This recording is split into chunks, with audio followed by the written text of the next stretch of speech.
Get ready. We're stepping into the pretty intense, often heartbreaking world of The Last of Us Season 2. Yeah, definitely intense. We've gathered all the sources we could find, articles, notes, interview bits, discussions online. It's all here. And our mission today, like always, is to sort of be your guides through this stuff. We'll pull out the key insights, the nuggets of info about the story, the characters, how it was made. And, of course, how it stacks up against the game. We're looking for those, surprising facts hidden under all that heartbreak, really. Okay, let's unpack this. Straight away, the sources make it clear. Season 2 jumps ahead 5 years from Joel's big decision in the Season 1 finale. Right, and that time jump isn't just cosmetic. It puts a real strain on Joel and Ellie's relationship. That lie is just hanging there. We find them trying to settle in Jackson, Wyoming. It's this growing community, feels like home. But, even with that relative peace, the danger is always lurking. It's that kind of world. And this season really seems to dig into the consequences, doesn't it? Themes like tribalism, losing people. Absolutely. And it expands the world, too. Lots more characters, different perspectives on everything. So let's dive into the episodes. Episode 1, Future Days. Yeah, this one sets the scene 5 years later. Joel and Ellie in Jackson, but things are tense between them. And the show adds something new here. Yeah. A therapist. Yeah, Gail.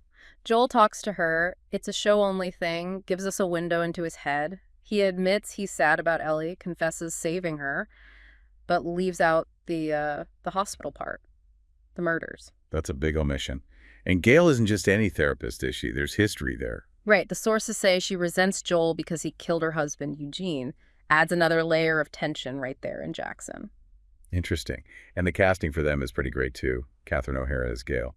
Yeah, and Joe Pantoliano plays Eugene. He's only mentioned in the game, but we actually see him in a flashback here. Character-wise, Joel's found some purpose again, helping keep Jackson safe, feeling sort of fatherly. And Ellie's 19 now. Tougher, older, but they apparently made sure to keep that spark, her humor. And the title, Future Days. That's straight from the game. The Pearl Jam song. Oh, yeah. Huge part of Part 2. Apparently, the creators practically begged Pearl Jam for the rights, sent them a PS5 and the game afterward as thanks. That's commitment. And it connects back to Season 1, with Joel promising guitar lessons, the guitar showing up again. It's that musical thread, yeah. Still connecting them, even with the strain. Okay, little production trivia tie-in here. Joe Pantoliano, right. When he was cast, Ellie's room set already had a Matrix poster. Wait, seriously? Because he was in the Matrix? Exactly. So they had to shoot around it super carefully whenever he was supposed to be in a scene related to her room. Funny little detail. Wow. Okay, moving to Episode 2, Through the Valley. This is the big one. Yeah, no kidding.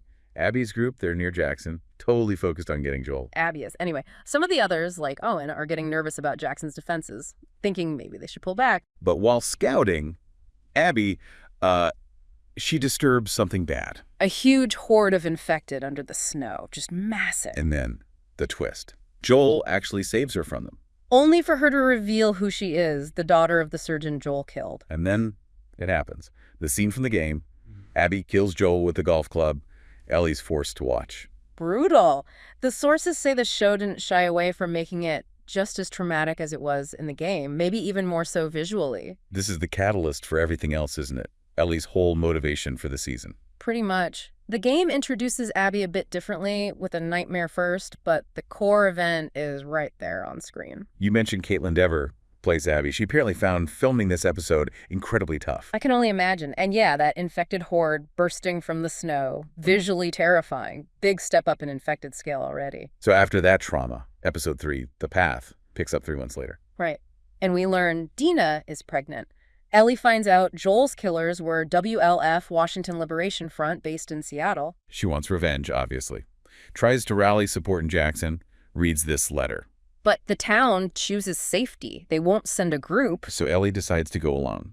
But Dina shows her loyalty. She's going with Ellie, pregnant or not, brings supplies. It really kicks off Ellie's mission now with Dina alongside and introduces Seattle and this whole WLF versus Seraphites conflict.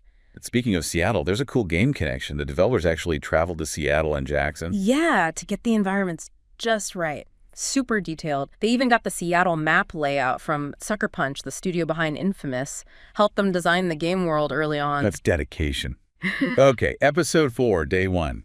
Backstory and relationships come into the front here. Definitely. We get flashbacks to Isaac Dixon, the WLF leader. Jeffrey Wright plays him, just like in the game. Oh, cool. They got him back. Yeah, and the show apparently gives us more on how he actually took power, killing his old Fedra squad. Meanwhile, in present-day Seattle, Ellie and Dina are navigating the city, the aftermath of fighting. There's that nice moment where Ellie plays the guitar for Dina. A little bit of peace. But then they find WLF soldiers killed by Seraphites. They end up in the subway, dodging WLF, dodging infected. And Ellie gets bitten again, which leads to the big reveal. Her immunity. She shows Dina. And right after that, Dina tells Ellie she's pregnant. It's a heavy sequence of reveals. Deepens their bond immensely right before they sleep together. Then they overhear that Nora, one of Abby's group, is at a hospital nearby. Now, here's a key difference the sources flagged. In the game, Ellie's already killed people by this point. Right. But in the show, Nora is positioned as her first human kill on this revenge quest. Neil Druckmann apparently said this was intentional. Show Ellie doesn't fully get the cost, what she's becoming, until she confronts Nora. Tries to be like Joel, really. And technically speaking, spores are back this episode. We see them in the trailer footage, floating particles. A change from the tendrils in season 1. Yeah, and they made sure there was a story reason for bringing them back now. Gotcha. Oh, and more trivia for this episode. Joe Pantoliano shows up again as Eugene in a flashback. Tying back to Gale and Joel. And Josh Peck is in it, too, as a Federa soldier. Yeah, apparently so. Little surprise casting there. Okay, episode 5, Feel Her Love. Action really ramps up here. For sure. Ellie and Dina head to the hospital, find more dead Seraphites. Then ambush. Stalkers. They're confirmed this season, right? Along with clickers and bloaters. More infected variety than season 1. Definitely seems like it. But Jesse arrives. He tracked them down with Tommy, saves them from the stalkers. But they're immediately pursued by WLF. They witness this horrifying scene. Seraphites disemboweling a WLF soldier. Just brutal. And then Dina gets shot with an arrow. Jesse, who's usually cool under pressure, has to carry her out. Ellie creates a diversion, gets away, and heads to the hospital alone to find Nora. She corners Nora in this spore-filled basement. Nora gets infected, sees Ellie's bite heal, realizes she's immune. And Ellie just beats the information about Abby out of her. It's a really dark turn. Shows how far she's willing to go. Highlights that descent, absolutely. Jesse's tested, Dina's vulnerable. The stakes keep rising. There was some fun trivia about the infected actors, too. Oh, yeah? The main cast said it was sometimes a little scary acting opposite the prosthetics, but the performers themselves were really nice. Often Canadian stunt people saying sorry a lot. Huh. That tracks. Someone said seeing them in full clicker gear just sitting around drinking coffee looked like something out of the Thriller video. I can picture that. Okay, episode 6, The Price.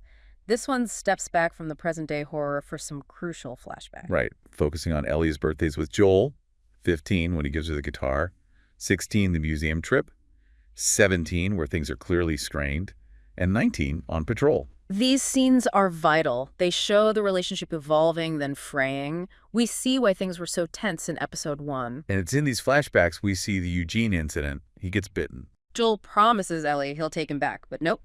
Executes him off-screen.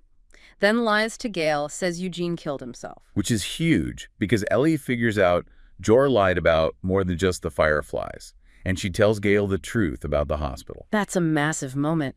Changes everything for Gale's perception of Joel. Then, after that dance from episode 1, Ellie finally confronts Joel about the hospital. He confesses, tearfully, but insists he'd do it again. No regrets. And Ellie's response, God, I don't think I can ever forgive you for that, but I'd like to try. Ugh. It just makes his death in episode 2 hit so much harder. Seeing that glimmer of hope, that potential for repair right before it's snatched away. It really contextualizes everything. Joel's protective nature, even the lies. Ellie's struggle with the truth, wanting to forgive but maybe not being able to. And the song connection. Joel sings Future Days to Ellie on that guitar from her 15th birthday. Ties it all together beautifully. Music is so key. Speaking of Joel, little anecdote about Troy Baker, Game Joel. Apparently, during season 1 filming, Neil Druckmann told Marlene's actress to sing her lines in the death scene. What? Why? No idea. But Troy Baker was apparently so surprised he just started singing along with her. It shows the kind of spontaneous stuff that can happen. That's wild. Okay, brings us to episode 7, Convergence. The season's climax sounds like. Yeah. Everything comes together. Yeah.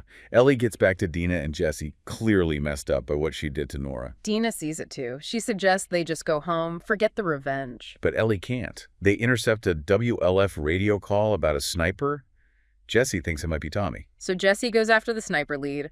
Ellie heads to the aquarium, based on what Nora said, thinking Abby's there. And she finds Owen, and Mel, who's pregnant, holds them at gunpoint, demanding Abby's location. Things go bad fast. Owen grabs for a gun, Ellie shoots, but the bullet hits Mel. She dies, begging Ellie to help with the baby. Just awful. Then Jesse and Tommy show up, rescue Ellie. They get back to their hideout, the theater. And bam! Ambush!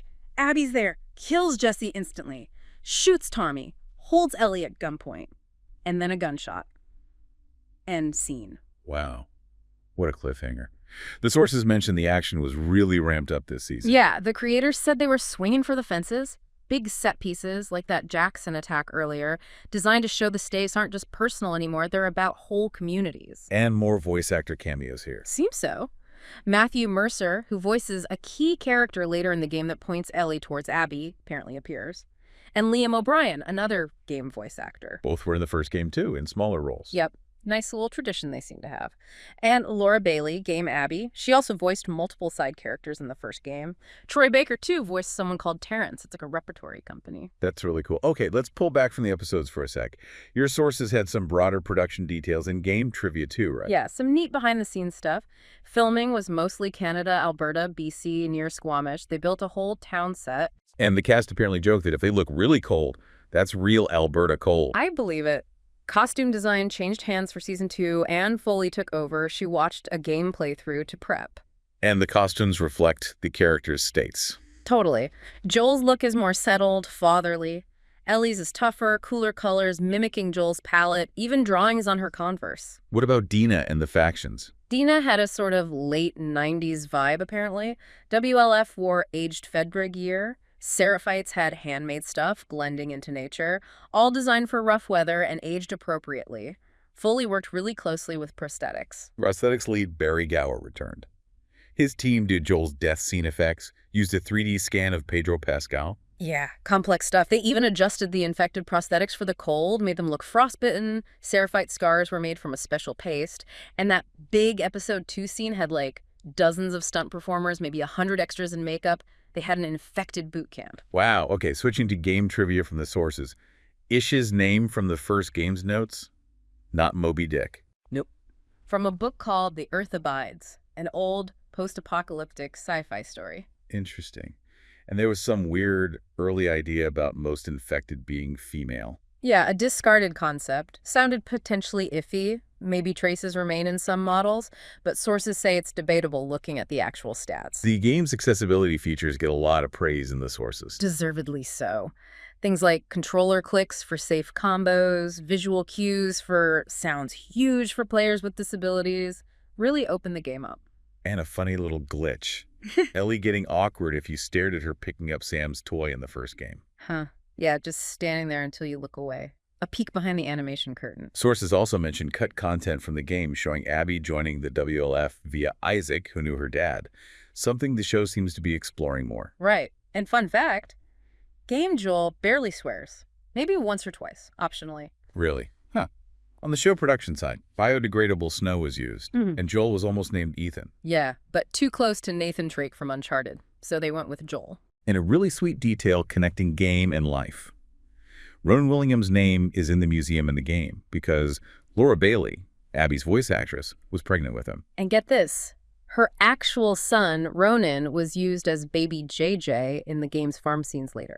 That's incredible. So, pulling all this together from the sources, Season 2 is clearly adapting, but also expanding.